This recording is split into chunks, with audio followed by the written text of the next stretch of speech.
everyone. I'm Adam Brown, and this is Shell Point Today for Wednesday, July 8th. On today's show, we will meet a resident who recently celebrated her 100th birthday among her entire family. It was quite a birthday reunion. And we'll get you prepared in the event of a hurricane by showing you how to assemble a hurricane kit. But first, we want to remind you of the summer concert taking place on Friday evening. The River City Brass comes to town with a special 8-piece ensemble. They will take the stage at 7:30 at the Village Church. Tickets are available at either service desk or by calling 454-2067. Also, keep in mind that the Cafe Promenade at the Woodlands is now closed until August 24th. So anytime you need a quick snack, refreshment, breakfast, or even a full meal, you can still head out to the Island Cafe. They are open from 7 a.m. to 7 p.m. 7 days a week. After you grab a meal at one of our fabulous dining locations, you might want to stop by one of the service desks to peruse the Lost and Found section. At the end of this week, the staff in our Resort Services Department will be doing their semi-annual Lost and Found clean-out. Now, have you recently misplaced a piece of jewelry, or maybe a pair of eyeglasses, or even your emergency cell phone? Well, Shell Point is always full of Good Samaritans, which means that there's a good chance that your missing item might be in Lost and Found at your local service desk. So please take a minute to stop by and see if something you lost has been found, because on Friday, all the remaining items will be donated to the thrift store. Now, we want you to be on the lookout for one of these. This is the 2015 Resident Viewing Survey that will be appearing in your mailboxes next week. We're asking for residents to take a few minutes to give us their opinion about Shell Point TV, which consists of channels 11, 12, and 13. This survey will help inform us how we are doing and what areas to focus on in the future, and what we might do to improve our programming for you, the residents. So you can pick up one of these surveys at either service desk, or you can fill out the survey online at shellpoint.net/SPTV survey. Please note that we are asking for only one survey per household to be filled out. Once completed, written surveys can be sent to the marketing department via intercampus mail or dropped off at either service desk. The more convenient way would be to fill out the survey online, where there's nothing to mail or return. Again, that's at shellpoint.net, and starting next week, there will be a clickable banner on the homepage that will take you right to the survey. Ruth Fahrenbruck, who lives at the Arbor, recently celebrated her 100th birthday, and she was happy to tell us all about her reunion with family. All of Ruth's sons, their wives, and children, and their children's children gathered at Lake Watery in South Carolina for 2 weeks last month to celebrate several milestone events. They celebrated her son's 64th birthday, her great-granddaughter's first birthday, 2 wedding anniversaries in the family, and Ruth's 100th birthday. We were happy as well to meet this energetic, friendly, and young woman of 100 years. And now we'd like to give you some preparedness tips on how to assemble a hurricane kit. Should an emergency arise, here are a few useful items that would be important to have at the ready. Which is about 10 miles north of Cincinnati. And my dad's folks had really started this little town years ago. Mount Healthy was named Mount Healthy because when a terrible flu epidemic went through Cincinnati, many people died. But Mount Healthy was called Mount Pleasant then, but no one in Mount Healthy died. So they changed the name from Mount Pleasant to Mount Healthy. When I was growing up, everyone on our street, we were on the main street, and everyone on the street had fences in front of their yards. You know why? Because the farmers would march their cows from maybe 5 miles down into Cincinnati for the stockyards. And everyone was afraid the cows would be coming in their yards, and we didn't want that, so the fences were put up. I worked for the Standard Publishing Company after I graduated from high school. And while there, going to work, I met my first husband, and we were married when I was 23. And we had 3 children, 3 boys, Ronald, Dennis, and Lee.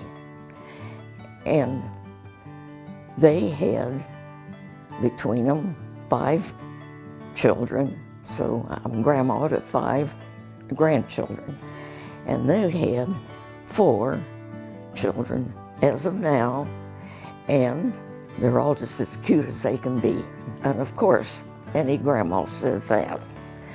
But I was so happy. And then my first husband died from a massive heart attack. And I was alone for 14 years because I was never going to marry again.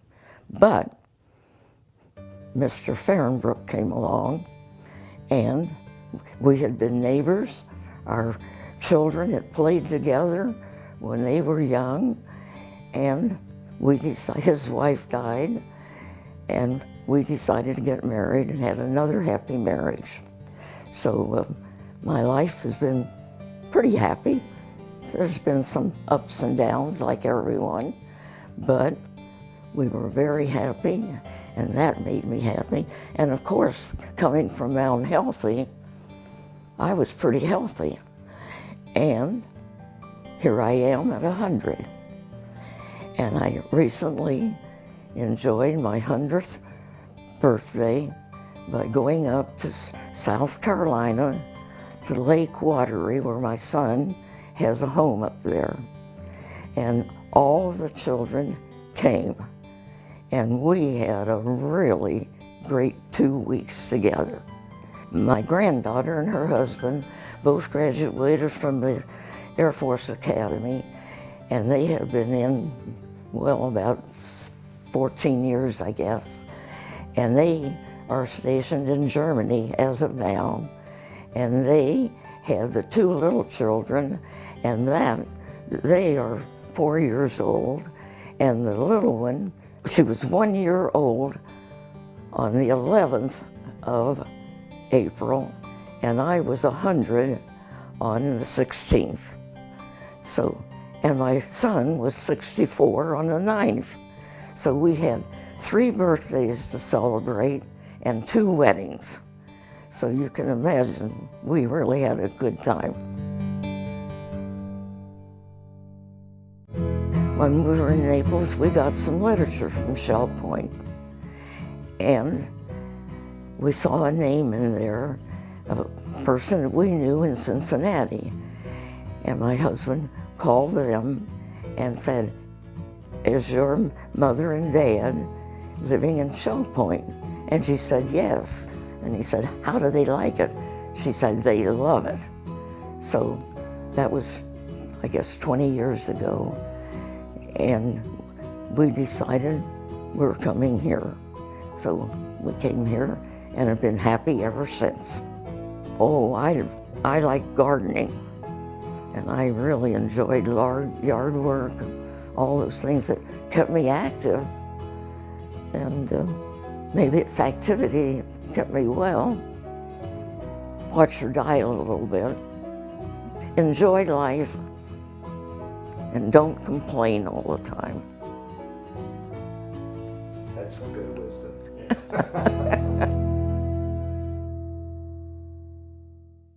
And now we'd like to give you some preparedness tips on how to assemble a hurricane kit.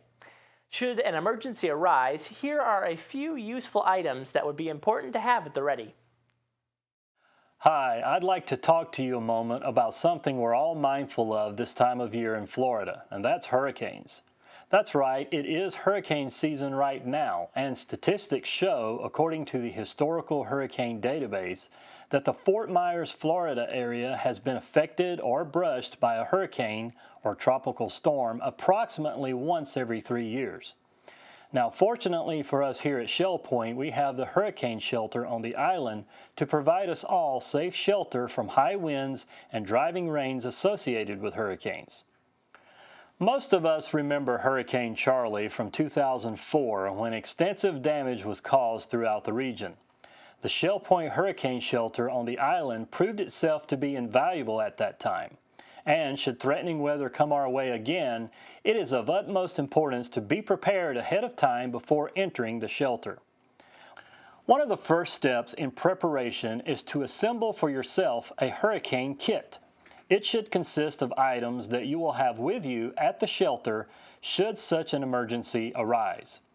The Shell Point Hurricane Management Team may activate their detailed and organized evacuation plan 36 to 48 hours prior to the storm's landfall, so having the right items with you is very important. You can rest assured that accurate and up-to-date storm tracking from different sources and via various means of communication will be utilized to inform residents of all decisions and plans should an evacuation to the storm shelter be deemed necessary. Now, let's talk about what exactly should go into your hurricane kit. First, you want to get a small zippered bag, tote bag similar to this, to put your items in. Make sure to attach identification on the outside of the bag so everyone will know whose kit this is. Include your name and contact information. According to the Shell Point Hurricane Plan, hurricane kits will be transported to the shelter in advance of the actual evacuation if time allows. Therefore, you don't want to pack any perishable foods, medications that you may be needing ahead of time, or valuables. Although drinking water will be provided for you at the shelter, there will not be any made available for bathing, so you might want to pack some sanitary wipes and a bottle of hand sanitizer or soap. Also some hand towels or washcloths. A disposable toothbrush or tooth wipes such as these would be very useful, as well as other personal toiletries. In addition to the minimum daily water supply that will be provided for each resident, you might also want to pack a liter of bottled water as well. This will come in handy to provide you hydration if needed during the evacuation or prior to being able to access the supplied water in the shelter. Also, once emptied, you can refill your bottle at the shelter. A 3-day supply of dietary snacks is recommended, especially if you're on a restricted diet. A flashlight with batteries should you need to see around in darker areas, some bug spray, other suggested items such as Band-Aids, antiseptic spray, aspirin, Tylenol, or Aleve may also be packed. A small pillow that fits in your bag as well as a change of clothes are a great idea. Some earplugs should you want some quiet time, and be sure to pack something to occupy that time, such as a good book to read. In addition to the kit, you will definitely want to have something ready to bring to sit on in the shelter. A comfortable folding chair or cot that is no wider than 27 inches may be brought. It should be lightweight and portable. As with everything, you should attach proper identification to all your items. Should another storm threaten our community, we want all of our residents to be prepared for evacuation. Having a properly packed hurricane kit will ensure you'll have with you all the necessary items to help keep you as comfortable as possible as we wait out the storm. If you have any questions or for more information, you can contact Shell Point Safety Specialist Roy Nestor at 454-2142. And now it's time for all the latest happenings, academy news, menus, and village church connections.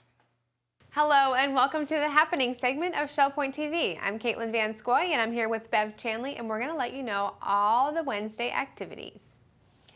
At 8:45, we have Lily and Company Jewelers coming for their weekly service in the Resident Activity Center. 9 o'clock, Jurassic Travel will be here for all your personal traveling needs, and they'll be in the egret room. Also at 9 o'clock, we have men's round robin doubles tennis that they'll be at the Woodlands tennis courts. And watercolor group with Phil Hilton will be at 9 o'clock in the art studio. 9:15, we have card making and scrapbooking group gathering in the Tarpon room. And the ladies' Bible study will gather in the Osprey room at 10 o'clock. 10:15 is the time for the Model Yacht Sailing Club to sail their yachts in the Commons Lake at the Woodlands. Our last morning activity is an 11:30 Health Connections class, Agility and Flexibility, that's in the Health Club, and that's currently full. Here's Bev to tell you all about our afternoon. Thank you, Caitlin.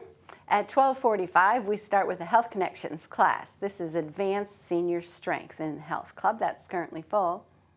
At 1 o'clock, we have chess in the Library Lounge.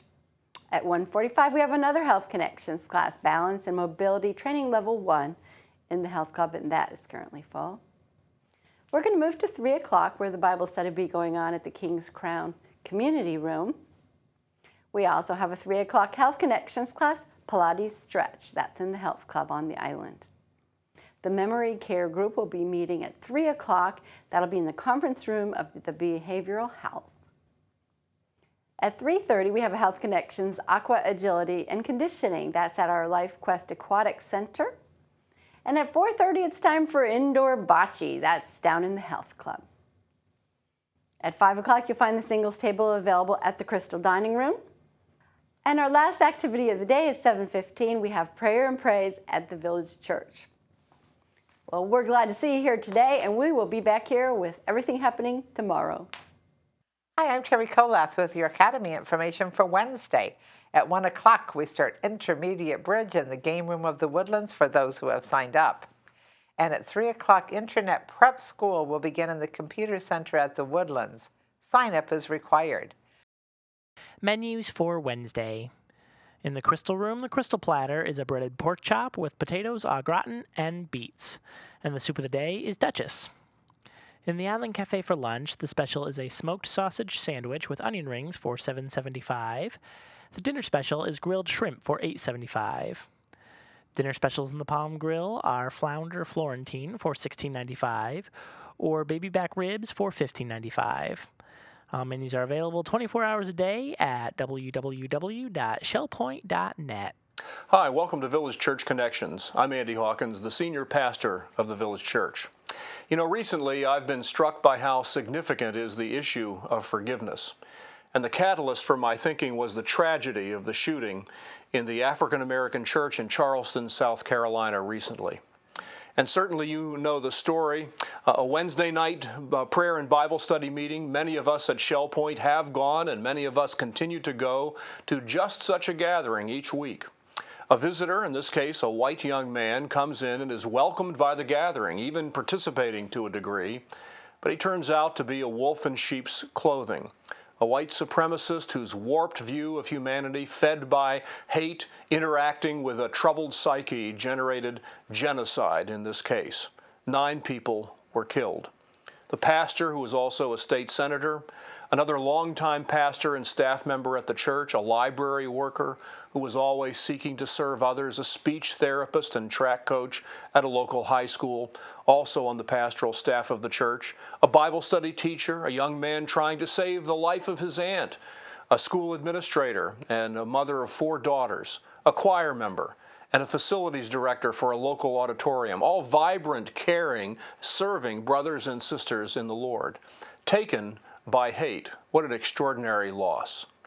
We would normally call that a tragedy, but it turns out really to be anything but a tragedy, and that's because at the suspect's bail hearing, family members, one after the other, came forward to express their love and forgiveness, even toward the very murderer.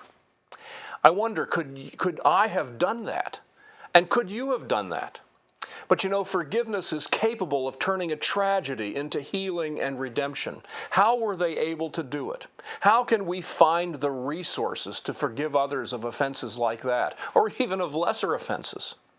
Well, the book of Colossians helps us understand how they were able to do it.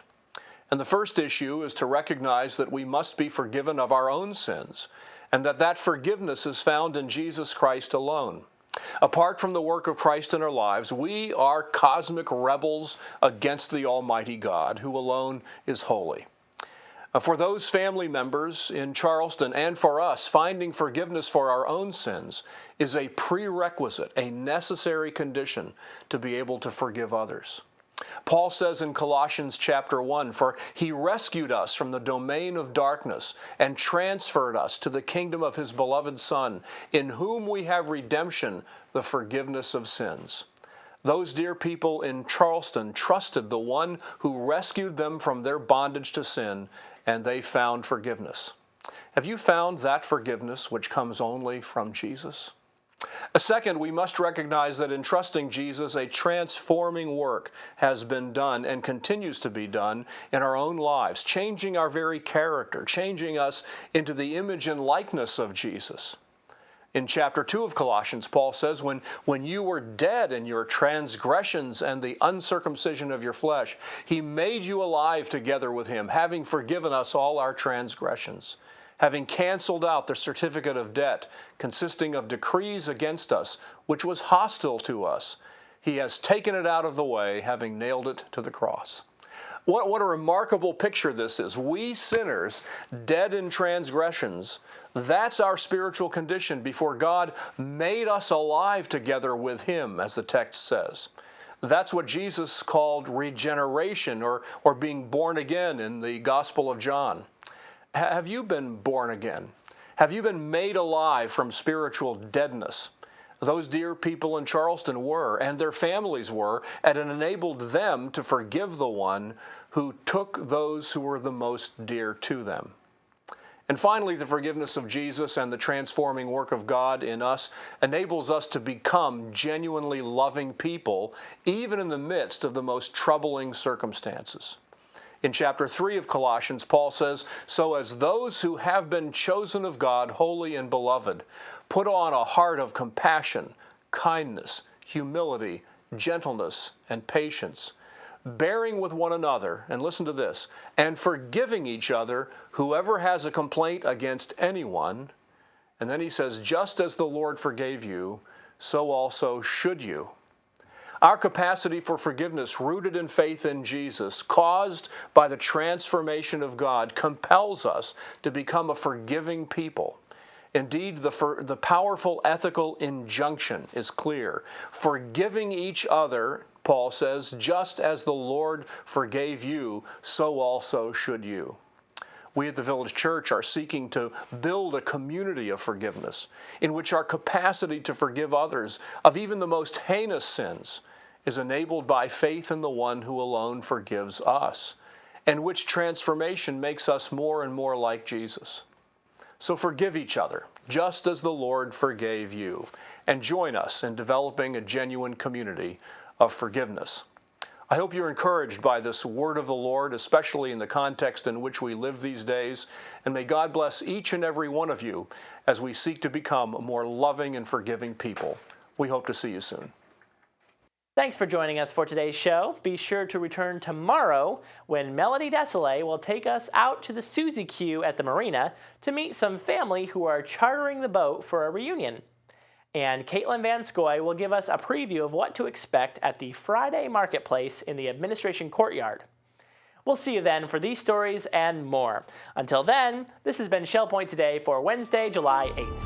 I'm Adam Brown, and for all of us here at Shell Point TV, we hope you have a wonderful rest of your day, and we'll see you again tomorrow.